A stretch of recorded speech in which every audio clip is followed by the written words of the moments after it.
How's it going, guys? My name is Zach with the Movie Castle, and today we're going to be taking a look at Night's End. This is from 2022 and is a Shudder original.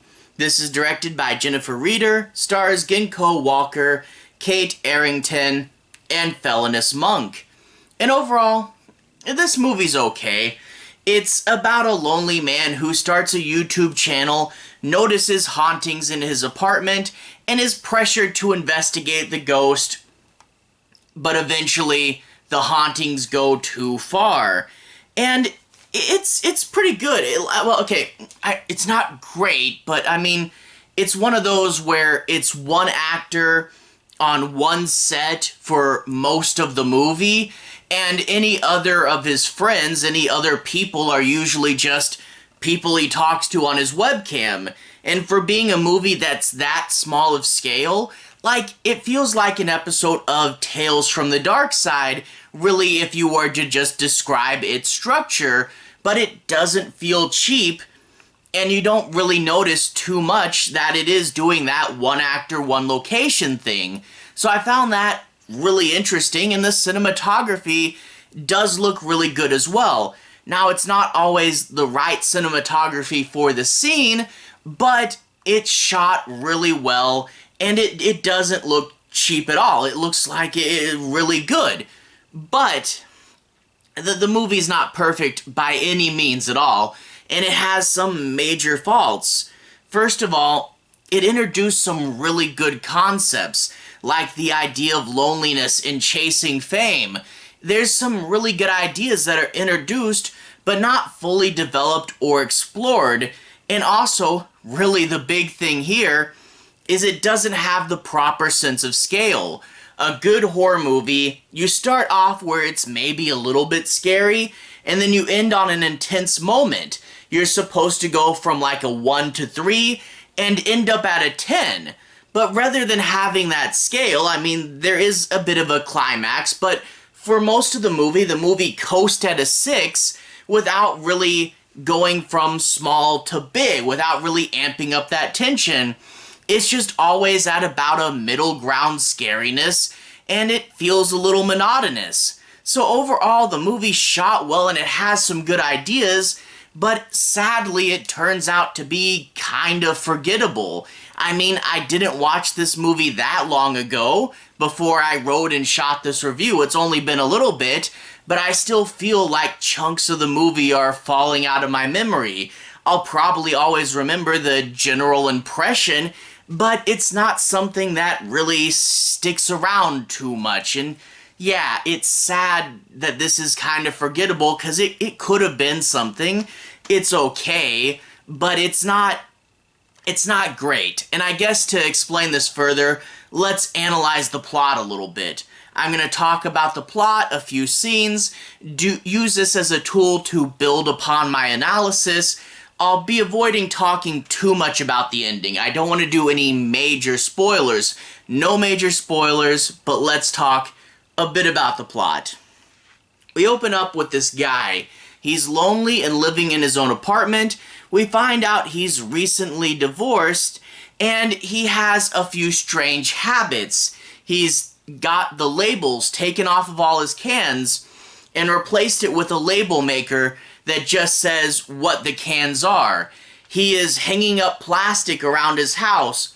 He is covering up all his windows with newspaper, blocking out a lot of the natural sunlight, and he is into taxidermy. So yeah, right off the bat, is kind of a weird character, and we don't know what these tendencies are about. Again, another case of something that would be great if it was scaled. If he wasn't so strange right off the bat, and he got more and more this way towards the end of the movie, we could see the hauntings weighing on his mind. But him starting out right here, yeah, doesn't leave much room for scale.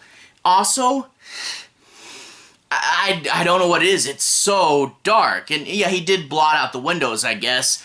But you almost wonder if this guy has light bulbs, because he's walking around all day in his apartment with next to no light, and this movie is so dark.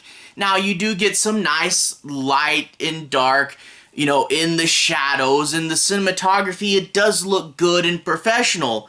It looks good, but it's not necessarily right for the beginning of the film, because starting out with the movie being so dark and moody, again, it doesn't leave that room for scale, and it just seems strange that this guy's walking around in a darkened apartment. You're like, dude, turn on the light switch, come on. But anyway, he's trying to make money as a YouTuber, and he's kind of fishing at this point. He's putting out videos about being a single father. He's putting out videos about finance.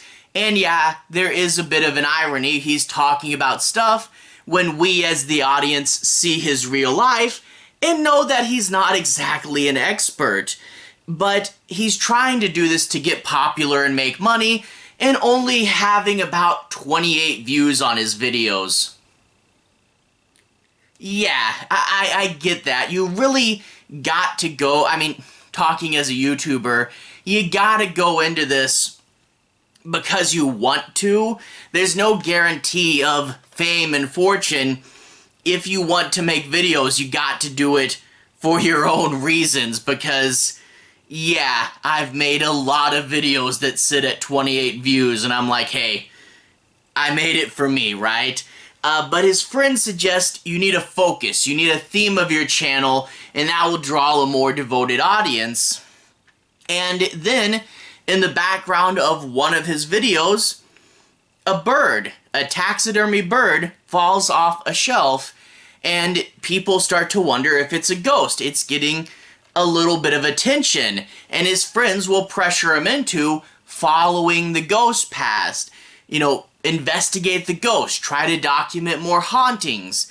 And, you know, again, a theme that they set up, and it's a good enough theme, especially because he's not big into ghosts, he's not, you know, he's not Zach Bagans or anything, but he's just like, hey, you guys want more of this? I'll talk about the ghost, and we'll see if we see something.